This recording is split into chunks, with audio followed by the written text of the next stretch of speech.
tengah kami. Ketika umat-Mu memuji, Kau bertata di atas pujian kami. Hati yang haus lapar selalu mendatangkan Tuhan. Selalu menarik Tuhan mendekat kepada umat-Nya. Tuhan, kami lapar, kami haus akan kebenaran. Puaskan setiap jemaat keluarga Saat Teduh yang saat ini berharap padamu. Sampaikan sabda-Mu ya Tuhan, beritakan firman-Mu. Sembunyikan hamba-Mu di balik salib-Mu, biar roh pengajaran keluar dari tempat ini. Dalam nama Yesus. Haleluya. Amin. Puji Tuhan. Saya rasakan hadirat Tuhan yang manis dan indah. Saya yakin Anda juga merasakannya. Saya juga ingin sekali untuk menguatkan setiap keluarga yang bergumul dengan sesuatu. The Lord is good. Tuhan itu baik. And God will bless your family too. Dia akan memberkati keluargamu. Mari kita siapkan hati, siapkan catatan, siapkan pikiran. Seperti yang saya katakan Rabu kemarin, saya akan lanjutkan dalam serian tetap tentang keluarga. Kita buka firman Tuhan dulu kembali ke Mazmur 127. Ya, kalau Rabu kemarin 128, ini satu pasal sebelumnya. Beri judul apa yang mendatangkan berkat Tuhan dalam keluarga. Apa yang mendatangkan berkat Tuhan dalam keluarga. Kalau Anda lewat atau kelewatan hari Rabu kemarin, cepat saksikan rerunnya ya, nggak live tapi Tuhan kita alive. Allah kita itu nyata. Oh iya, kalau Anda belum subscribe, cepat subscribe juga, tekan tombol notifikasi supaya nanti diingatkan, jangan ketinggalan ya. Dan juga jangan lupa untuk like juga. Saya percaya channel ini akan menjadi berkat dalam kehidupan Anda. Seriannya, kalau Anda luput satu, tolong susul kemudian. Segera setelah live sekarang ini, cepat rerun. Mazmur 127, saya bacakan dulu, ada totalnya 5 ayat. Berkat Tuhan pangkal selamat. Nyanyian ziarah Salomo. Jikalau bukan Tuhan yang membangun rumah, sia-sialah usaha orang yang membangunnya. Jikalau bukan Tuhan yang mengawal kota, sia-sialah pengawal berjaga-jaga. Sia-sialah kamu bangun pagi-pagi dan duduk-duduk sampai jauh malam. Dan makan roti yang diperoleh dengan susah payah. Sebab ia memberikannya kepada yang dicintainya pada waktu tidur. Sesungguhnya anak-anak lelaki adalah milik pusaka daripada Tuhan. Dan buah kandungan adalah suatu upah. Seperti anak-anak panah di tangan pahlawan, demikianlah anak-anak pada masa muda. Berbahagialah orang yang telah membuat penuh tabung panahnya dengan semuanya itu. Ia tidak akan mendapat malu apabila ia berbicara dengan musuh-musuh di pintu gerbang. Apa yang mendatangkan berkat Tuhan dalam keluarga? Keluarga yang diberkati itu seperti apa ya? Seperti sebuah kerajaan kecil yang sanggup atau mampu berdiri sendiri. Demikianlah keluarga yang diberkati. Keluarga yang diberkati itu utuh. Embrio atau benih yang paling kecil dari sebuah unit keluarga adalah papa mama, suami istri. Sekalipun nggak punya anak, belum diberi keturunan, Anda sudah satu family. Tapi Tuhan memberikan keturunan. Karena Tuhan ingin supaya hidup Anda diisi. Saya percaya kemarin hari Rabu waktu kita berdoa untuk orang-orang yang masih belum mendapatkan momongan, saya yakin namanya strip positif itu ketika tes kehamilan itu akan terjadi ya. Dan kalau Anda masih belum diberi keturunan, kuatkan hatimu, tabahkan. Karena saya tahu Tuhan itu lengkap dalam hidupmu. Sebelum Anda punya anak pun Anda sudah utuh di hadapan Yesus Kristus. Biarkan Tuhan juga memperbanyak anak-anak rohani Anda dan Tuhan juga akan mengaruniakan anak kandung kepadamu. Berkat Tuhan pangkal selamat nyanyian ziarah Salomo. Salomo ini adalah Raja Salomo anak Daud. Jadi Mazmur 127 ini ditulis oleh seorang raja yang merupakan anak putra mahkota atau anak Raja Daud. Nama Salomo dalam bahasa lain, Tuhan memberikan kepada Daud, kamu kasih nama anak ini ya, yaitu Yediah. Bahasa Indonesianya Yedija, Yedija. Atau dalam bahasa Inggrisnya Jedediah, yang artinya beloved, atau yang aku cintai. Saya nggak ngerti kenapa ya Salomo kok mau pakai nama Salomo, padahal Tuhan kasih dia nama Jedediah. Kenapa si Daud nggak kasih dia nama Yediah? Seperti yang Tuhan berikan, saya nggak ngerti. Tapi yang pasti bagi saya, nama yang kurang populer ini lebih meaningful. Selain Tuhan yang memberikannya, ada maknanya. Salomo lebih keren memang. Solomon, the king. Raja Sulaiman. Wah, kayak gimana gitu di Timur Tengah. Tapi Jedediah atau Yedia, itu jauh lebih bermakna kalau menurut saya. I think Tuhan itu punya maksud tertentu memberi nama itu. Tuhan ingin dia ingat bahwa dia itu diangkat karena dicintai, bukan karena dia layak. Dia itu berhikmat karena dia minta. Sama, apa yang mendatangkan berkat Tuhan dalam keluarga, itu harus dimulai dari hati. Harus dimulai dari cinta kasih. Segala sesuatu yang dari berkat, segala sesuatu yang merupakan berkat Tuhan itu nggak datangnya dari harta. Itu hanyalah kendaraan saja. Kalau kita mau melihat Tuhan dalam keluarga kita, yang pertama dibangun adalah kerohanian. Bukan karirnya dulu, bukan hobi apalagi. Yang pertama dibangun adalah hubungan, dan terutama hubungan dengan Allah yang menjadi fondasi. Makanya di ayat pertama ini bukanlah suatu pesan untuk agen properti atau untuk developer. Jikalau bukan Tuhan yang membangun rumah, sia-sialah usaha orang yang membangunnya. Kata rumah di sini bukan house tapi home sweet home. Ya, membangun rumah itu tujuannya apa sih kalau bukan untuk keluarga? Karena itu membangun rumah di sini itu membangun rumah dari sisi dalamnya, bukan interior design, tapi bicara soal hubungannya. Nggak mungkin rumah itu bisa utuh berdiri kalau bukan Tuhan ada di tengah, di dalamnya. Kalau bukan Tuhan Yesus kepala keluarganya, meskipun suami kepala keluarganya.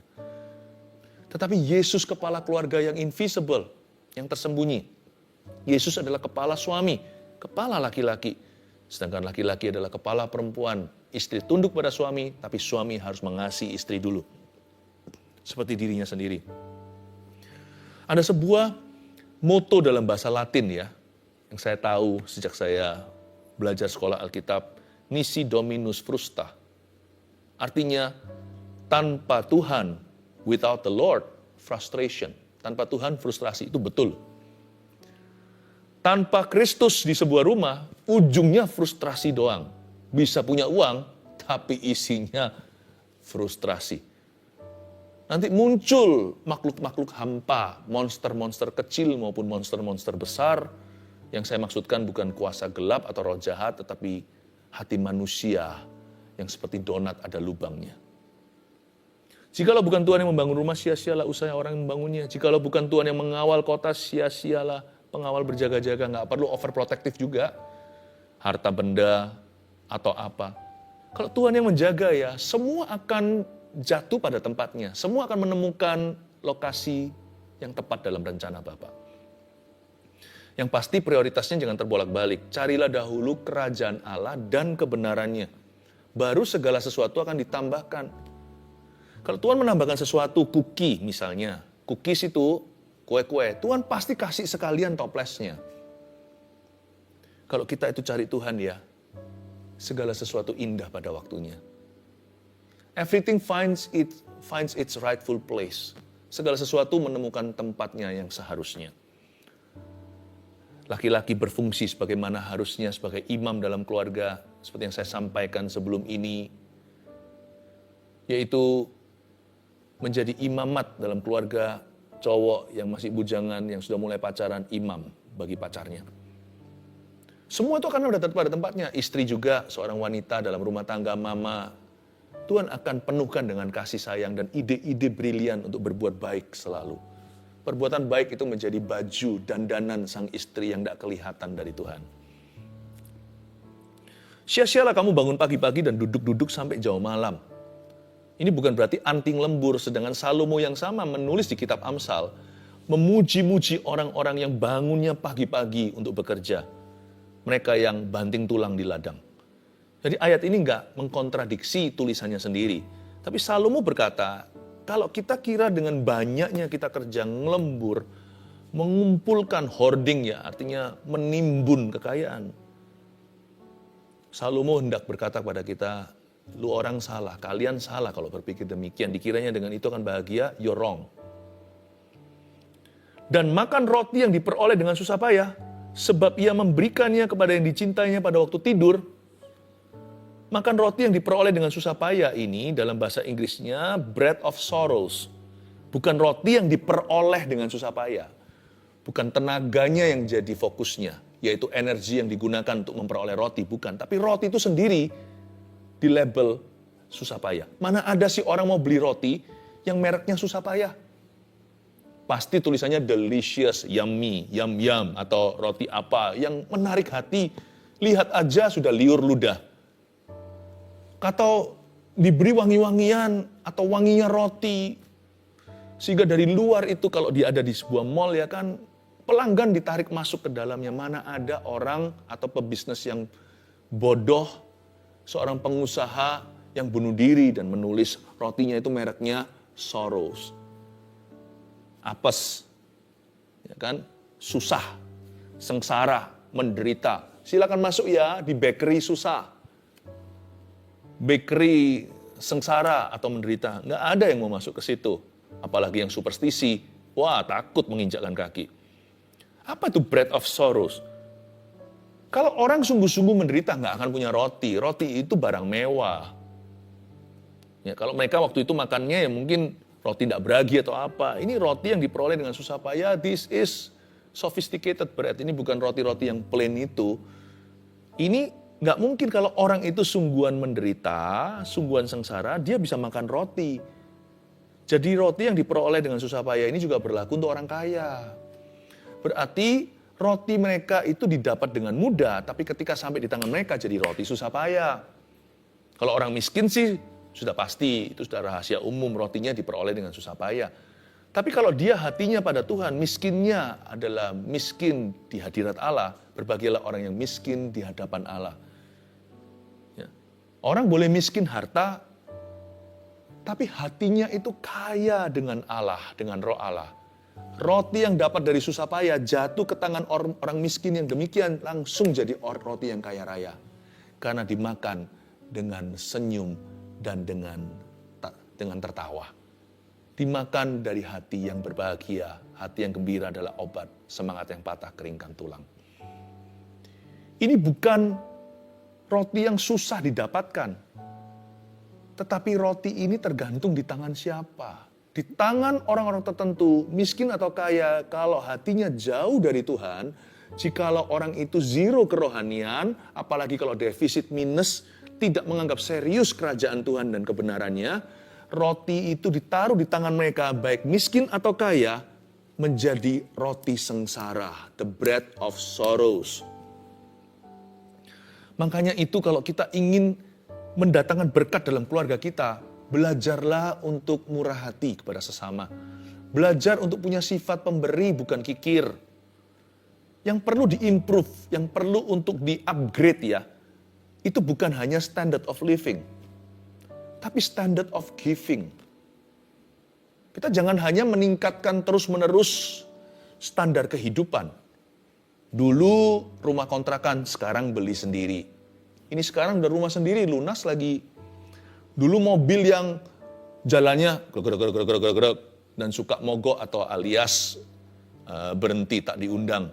Mobilnya bisa stop tanpa peringatan. Karena memang mobilnya bukan mobil yang bermasalah. Sekarang naikannya mobil mewah. Itu kan naik standarnya. Jangan irilah sama orang yang menaikkan standar hidupnya asal halal. Bersyukurlah untuk mereka. Siapa tahu, kita kan nggak pernah tahu, jangan menghakimi bahwa orang itu diberkati karena dia banyak memberi atau banyak menabur. Makanya Tuhan itu menunjukkan kuasanya. Jangan pernah kita iri hati. Nggak tahulah urusan orang itu dengan Tuhan. Urusi urusanmu sendiri. Ya. Tapi ada orang yang menabur, kata Alkitab. Ada orang yang menghambur-hamburkan, memberi tambah kaya. Tapi ada orang yang kikir, semakin miskin. Kita nggak pernah tahu ya. Pokoknya yang penting, kalau kita mau ujilah diri sendiri. Bilang sama Tuhan, lihatlah apakah ada jalanku yang serong, tolong luruskan. Biar aku berjalan pada jalan-jalanmu yang kekal. Roti sengsara, bread of sorrows. Kalau kita nggak mau roti di tangan kita itu sengsara, maka kita perlu juga memperhatikan bagaimana kita memberi kepada orang lain. Keluarga yang nggak bahagia, tahu nggak, adalah keluarga yang kikir. Dan apa yang tidak mendatangkan berkat, dalam keluarga kita, yaitu roh yang kikir. Orang yang pelit hati tidak bisa mendatangkan berkat atas dirinya. Mana ada sih orang yang suka memberi dan berbagi itu tambah miskin? Ada, tapi sebentar aja dia akan melihat pemeliharaan dan akan melihat penyediaan Allah. Tapi Anda lihat, kebanyakan malah orang yang kikir, yang pelit, yang malah kekurangan. Ini bukan Injil kemakmuran. Injil kemakmuran itu bunyinya begini, ayo memberi pada Tuhan supaya kaya. Nggak ada kata supaya kaya. Memberi kepada Tuhan karena Allah kita sanggup memelihara. Memberi kepada Tuhan karena kita berhutang budi selamanya. Karena kita menerima dengan cuma-cuma, berikan dengan cuma-cuma. Kalau kita ingin mendatangkan berkat dalam ekonomi keluarga kita harus belajar untuk menabur. Supaya roti yang di tangan kita tidak menjadi bread of sorrows. Jangan melulu pikirannya menaikkan standar kehidupan. Bersamaan dengan itu, tidak salah menaikkan standar kehidupan, tapi jangan lupa juga menaikkan standar pemberian. Yang saya maksudkan, belajar jadi orang yang murah hati kepada sesamanya. Belajar jadi orang yang suka membantu, suka mengulurkan tangannya. Orang yang ringan tangan kepada sesamanya. Bantuan nggak tentu dalam bentuk uang. Bantuan itu dalam berbagai macam cara yang kita bisa lakukan. Asal hati kita bersih, Tuhan pasti buat kita peka. Dan melihat kebutuhan orang lain, Tuhan bisa pakai kita untuk mengisi kebutuhan itu. Nggak tentu materi. Bisa saja memberi waktu, memberi tumpangan, membantu seseorang untuk mengenalkan, atau menemani orang dalam sengsaranya, menjembatani dengan siapa, ya, atau berbagi informasi. Nggak tentu materi dalam bentuk fisik. Tapi termasuk juga jikalau memang itu kebutuhan. Kalau ada orang lapar datang ke kita, minta roti. Masa kita berkata, God bless you my friend, let me pray for you. Yang dia butuhkan bukanlah doa. Yang dia butuhkan makan. Lalu setelah itu doakan. Dan makan roti yang diperoleh dengan susah payah. Ini orang yang kikir, yang pelit, yang hanya mau bangun pagi-pagi duduk sampai jauh malam untuk dirinya. Sibuk membangun rumahnya, mengawal kotanya, jaga hartanya. Padahal Tuhan bilang sebab ia memberikannya kepada yang dicintainya pada waktu tidur. Ini maksudnya ya, berkat yang datang dari Tuhan itu nggak datang, tidak ditempelkan bersamaan dengan berkat itu penyakit-penyakit jiwa. Tidak ada yang namanya anxiety sicknesses. Tidak semua penyakit jiwa itu berarti gila. Tidak semua. Ada juga penyakit jiwa dalam bentuk yang paling mulus, kita nggak menganggap itu sebagai sesuatu overthinking misalnya. Orang yang terus kemana-mana was-was, yang menjadi seorang individu yang paranoid, takut ini, takut itu, sehingga tidak bisa bebas hidupnya. Hidupnya nggak bisa happy, nggak bisa plong. Dan selalu tercuri damai sejahtera dan sukacitanya. Saya nggak menyebut itu penyakit jiwa, tetapi tentunya itu bukan normal yang Tuhan kehendaki atas hidup Anda dan saya. Dan berkat Tuhan kalau Tuhan berikan dalam kehidupan kita, tidak diberikan, tidak susah payah tidak menambahinya. Artinya berkat Tuhan itu akan mengalir alami dan tidak ada embel-embelnya lalu dikasih penyakit itu penyakit ini. Berarti dari sini kita tahu bahwa penyakit panic attack, depresi, semuanya itu bukan dari Tuhan datangnya. Tuhan tidak memberi penyakit kepada kita. Sekalipun jikalau seolah-olah kelihatannya sepertinya Tuhan izinkan, segala sesuatu yang baik dan benar, kata Yakobus, itu datangnya dari Bapa. Jangan sesat, Tuhan tidak mencobaimu. Tuhan sendiri pun tidak dicobai. Karena Tuhan itu tidak jahat, tidak ada pertukaran bayangan. Tapi kalau kita mengalami semua yang saya maksudkan tadi ini, panic attack dan segalanya, udah nggak usah kita cari tahu dari siapa, mengapa. Kata mengapa, pertanyaan itu nggak ada jawabannya. Daripada gitu, tanya aja who. Tanya pada dirimu sebuah pertanyaan satu kata, who atau siapa. Datang pada siapa ketika kita dalam masalah, ketika kita dalam pencobaan, ketika kita tertekan, saat kita berbeban berat, letih lesu juga. Kita datang pada siapa? Jawabannya adalah Yesus. Datanglah kepadaku, marilah kepadaku semua yang letih lesu dan berbeban berat. Aku akan memberimu kelegaan. Pikulah kuk yang kupasang, kuk yang kupasang itu ringan. Makan roti yang diperoleh dengan susah payah sebab ia memberikannya kepada yang dicintainya pada waktu tidur. Ketika Salomo jauh dari Tuhan, mungkin dia sudah mulai kurang tidur atau semacam insomnia. Mungkin dia ingatkan. Saya nggak tahu kapan Salomo menulis ini, waktu dia masih dekat sama Tuhan, masih takut akan Allah, atau ketika dia sudah murtad jalannya. Tapi yang pasti ini nyanyian ziarah Salomo. Mungkin di hari-hari itu ya. Hari-hari dia memerintah itu ada saat-saat di mana dia nggak bisa tidur. Dia ingatkan, hai Jedediah, my beloved, yang dicintainya. Itu kan namanya sendiri, yang dicintainya. Sebab ia memberikannya kepada yang dicintainya pada waktu tidur, kita nggak sadari. Salomo ngomong tentang dirinya juga. Sebab ia memberikannya kepada Yediah atau Jedediah, memberinya tidur pada waktu tidur. Kalau kita punya anak di benua yang lain, dia lagi sekolah, kuliah, ini harafiah. Kita lagi tidur di situ, tuh Tuhan yang harus jaga anak kita. Karena di situ siang. Bahkan kalau seluruh keluarga Anda itu di satu kota, tidak antar benua, nggak ada perbedaan zona waktu tidur malam hari itu pun Tuhan yang menjaga seluruh estate atau semua hak milik kita, baik itu manusia maupun barang. Tuhan yang jaga. Bahkan Tuhan yang jaga kita dalam tidur kita. Jangan pernah take it for granted, jangan pernah kita anggap enteng dan remeh. Tiap kali bangun tidur, kita bisa melihat matahari lagi. Harusnya kita berkata, thank you Jesus, I'm alive today. Tuhan yang jaga kita. Tapi berkat Tuhan itu datang tanpa anxiety sicknesses. Tidak pernah ada penyakit-penyakit embel-embel yang mengikuti. Jadi yang sakit datang dari siapa? Sakit termasuk beban berat. Datanglah pada Yesus. Sesungguhnya ayat 3, anak lelaki adalah milik pusaka daripada Tuhan. Dan buah kandungan adalah suatu upah. Seperti anak-anak panah di tangan pahlawan, demikianlah anak-anak pada masa muda. Ayat 3 dan 4 ini, apa yang mendatangkan berkat Tuhan dalam keluarga? Ya, kalau Tuhan kasih anak, asal anak itu dalam pernikahan kudus, berarti berkat juga akan datang. Orang kuno itu ada benernya, banyak anak banyak berkat, tapi juga jangan sembrono. Punya anak seperti hewan berkembang biak, tapi nggak punya persiapan, makanya itu jangan sembarang menikah. Yang bujangan siapkan hati, siapkan dulu mental, siapkan dulu moral, siapkan dulu secara spiritual, siap juga paling tidak punya karir, nggak usah muluk-muluk sih, ada orang yang terlalu idealistis, harus punya segala sesuatu baru menikah, umur berapa, asal Anda punya kerjaan yang mapan, udah punya tanggung jawab, udah lulus sekolah, keluarga udah setuju.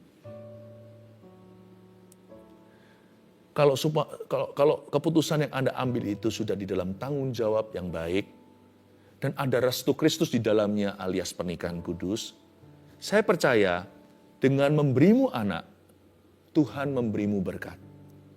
Sebab anak itu akan mendatangkan berkat. Tuhan tidak pernah mengutus mulut lalu tidak memberinya makan. He who creates mouths will send meat to feed the mouth.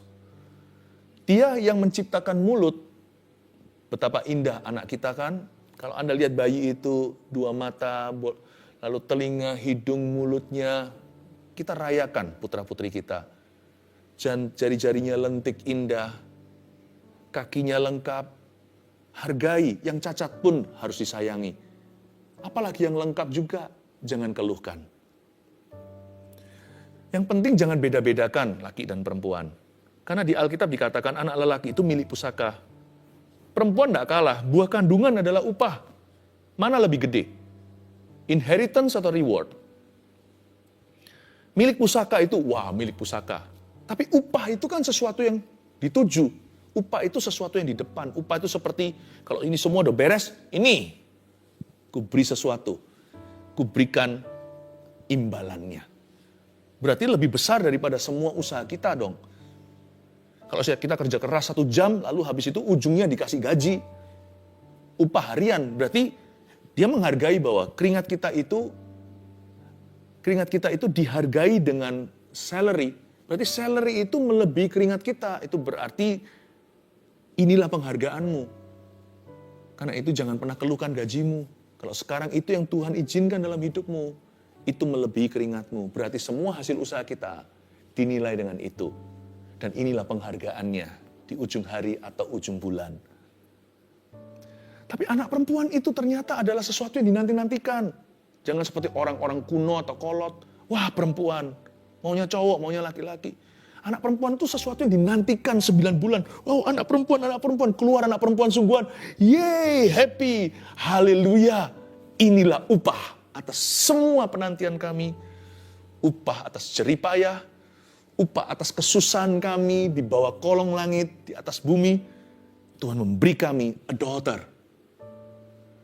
Memberi kami anak perempuan. Nggak kalah dengan milik pusaka. Beda aja perannya. Sesungguhnya anak laki-laki dalam milik pusaka, jikalau kita melihat satu keluarga anaknya banyak, kalau itu keluarga yang sehat dalam Tuhan, ya kan, jangan pernah berkata, anak banyak gitu, wow, nggak bisa bayangkan pengeluaran mereka, salah. Justru karena anak banyak itu, Tuhan kasih lebih banyak pemasukan. Supaya Tuhan yang memelihara, karena anak itu titipan. Sadarkah Anda yang saya katakan tadi, Tuhan yang ciptakan perut akan mengisinya. Tuhan juga akan kirimkan daging. Haleluya. Kalau kita selama ini meragukan putra-putri kita, ini untuk orang tua ya. Kalau kita meragukan mereka, dan mereka menjadi doubtful blessings, menjadi berkat yang meragukan. Gak yakin aku. Itu karena yang salah, yang perlu introspeksi juga orang tua. Kenapa anak punya berkat itu diragukan? Karena kita adalah orang tua yang ragu-ragu. Kalau kita dikasih anak, laki atau perempuan, kita harus berkata, Tuhan tolong kami untuk mendidik dan membesarkan. Beri kami berkat untuk bisa besarkan anak ini dan jadikan. Jangan ragu. Jangan ragu berkatmu, jangan ragu berkat mereka. Supaya fokus Anda pada potensi, bukan pada kelemahan mereka. Jangan fokus pada kemalangan, fokus pada kelebihan. Saya menemukan bahwa doubtful children bisa jadi karena doubtful parents. Anak yang ragu-ragu bisa jadi karena orang tuanya ragu-ragu dulu. Putra-putri yang ragu-ragu akibat papa mama yang ragu-ragu juga bisa. Tidak bisa pukul rata ya, selalu ada perkecualian. Ada orang tua yang perfect kayaknya, udah sempurna. Anaknya nakal juga ada. Tapi paling tidak kita bisa tarik garis besar. Supaya kita bisa jadikan itu bimbingan dan tuntunan pelita bagi kaki, terang bagi jalan. Seperti anak-anak panah di tangan pahlawan kan? Demikianlah anak-anak pada masa muda. Anak muda itu seperti anak panah. Anak panah itu nggak bisa tumbuh. Coba ambil anak panah, taruh di tanah, disirami, kasih pupuk. Tumbuh nggak? Nggak bisa tumbuh. Yang tumbuh hanya usia mereka atau badan mereka tambah gede. Jiwa dan roh, apa yang di dalam itu seperti anak panah. Nggak bisa tumbuh jikalau Anda tancapkan, biarkan berkembang sendiri, Anda tidak gubris, tidak didik, tidak mentori, lalu tumbuh sendiri. Nggak bisa. Itu mimpi. Apa yang di dalam mereka itu anak panah, yang di luar itu tumbuh sendiri. Anak panah gimana? Coba Anda lihat. Anak panah kalau bikin gimana? Seperti di Amazon, yang primitif. Orang-orang yang di situ ambil dari kayu tertentu, lalu di situ dia lalu dia apain? Sama dia lewat cara craft atau prakarya, dibikin sesuatu yang runcing ujungnya, dan dibikin begitu mulus supaya nanti melejit tanpa gangguan, melawan gravitasi bumi. Anak muda atau anak putra-putri kita yang ditaruh di rumah kita itu harus dibentuk. Harus dibentuk dengan tangan yang mahir. Makanya papa mama harus takut akan Allah, harus dekat sama firman. Tangan kita ini begini terus di atas Alkitab. Seperti orang yang disumpah di pengadilan, jangan lepaskan. Maksud saya bukan secara harafiah atau secara fisik ya. Secara rohani ini kiasan. Tanganmu jangan lepas dari Alkitabmu. Matamu jangan lepas dari Yesusmu. Mulutmu jangan lepas daripada berdoa. Karena dibutuhkan a skillful man untuk membentuk anak muda. Dan anak panah tidak bisa cari arahan sendiri. Mereka perlu diarahkan. Mana ada anak panah itu bisa tentukan sendiri mau timur atau barat. Kita yang ambil dan di tangan pahlawan kita yang arahkan kiri atau kanan. Kita yang targetkan. Jangan suruh anak memutuskan sendiri mau kuliah apa. Anda harus pengaruhi dari sejak dia lulus SD misalnya. Jangan biarkan dia terserah nanti cari-cari jalan sendiri. Anda mesti tunjukkan jalan. Ini loh arah, itu target. Ini yang kita mau. Itu yang sesuai dengan karunia dan talentamu. Meskipun dia memutuskan sendiri. Ketika melejit anak panah itu kan tidak di tanganmu. Dia melejit sendiri. Dan dia tahu harus kemana. Ada satu waktu mereka dilepas harus membuat keputusan. Tapi kitalah yang mengarahkan. anak panah, bukan panahnya. You panahnya, papa mama. Senarnya adalah komunikasi dengan mereka. Berbahagialah orang yang telah membuat penuh tabung panahnya dengan semuanya itu. Penuh. Tabung panah itu bukanlah gentong yang besar. Tabung panah itu terbatas. Tabung panah paling seberapa? Seginilah ya. Taruh di belakang sini. Kalau besar kan namanya ini. Namanya apa itu? Kalau yang kecil di situ berarti nggak perlu banyak anak di sini. A quiver is small and it's full. Dalam bahasa Inggrisnya quiver itu atau tabung panah itu kecil aja, pipih, tapi penuhkan. Bicara tentang kualitas bukan kuantitas. Bukan banyak-banyakan anak. Kita bukan buka ternak. Tapi berapapun yang kau miliki sedikit atau banyak, arahkan mereka. Yang berikutnya, ia tidak akan mendapat malu apabila ia berbicara dengan musuh-musuh di pintu gerbang. Musuh-musuh di pintu gerbang ini bukan perang. Maksudnya, kalau dia berbincang-bincang dengan orang-orang di masyarakat, di pintu gerbang adalah tempat orang-orang itu rundingan. Bapak, Ibu, Saudara, keluarga Saat Teduh tercinta, a blessed family, satu keluarga yang diberkati Tuhan, adalah keluarga yang seperti kerajaan kecil yang sanggup berdiri seperti sebuah kerajaan kecil atau kerajaan mini dengan army atau dengan tentara yang bisa melindungi dirinya sendiri. Sekarang kelihatannya kecil, bisa merepotkan. Nanti suatu hari kalau besar, itu menjadi aset dalam family Anda. Hubungan yang baik itu, keluarga itu seperti tim yang tidak bisa digoyahkan oleh dunia. Masing-masing keluarga yang diberkati seperti satu kerajaan sendiri yang tidak bisa goyah. Ada aja dari situ, belum lagi kalau ditambahkan nanti menantu dan koneksi-koneksi mereka. Wow, keluarga mungkin hanya 3, 4 orang, bahkan 5. Tetapi kalau benar-benar dijaga, berkat Tuhan ada, itu keluarga penuh seperti tabung anak panah. 1, 2, 3 dengan ini saya selesai. Apa yang mendatangkan berkat Tuhan dalam keluarga? 1, sembah Tuhan dalam roh dan kebenaran. Itu termasuk tadi memiliki prinsip yang benar, yaitu tanpa Kristus frustrasi. Carilah Tuhan. Artinya sembah Tuhan dalam roh dan kebenaran itu juga berarti jadilah pemberi. Jangan izinkan ketamakan maupun kepelitan hati bertahta di dalam family. Memiliki kerohanian yang benar. Jangan menyimpang ke kiri atau ke kanan. Persis di jalur Tuhan. Kerohanian yang benar itu berarti juga murah hati. Penuh dengan kebajikan. Sembahlah Tuhan dalam roh dan kebenaran. Utamakan Kristus dalam keluargamu. Itu yang mendatangkan berkat dalam family Anda. Yang kedua, jangan bedakan anak lelaki dan perempuan. No pilih kasih.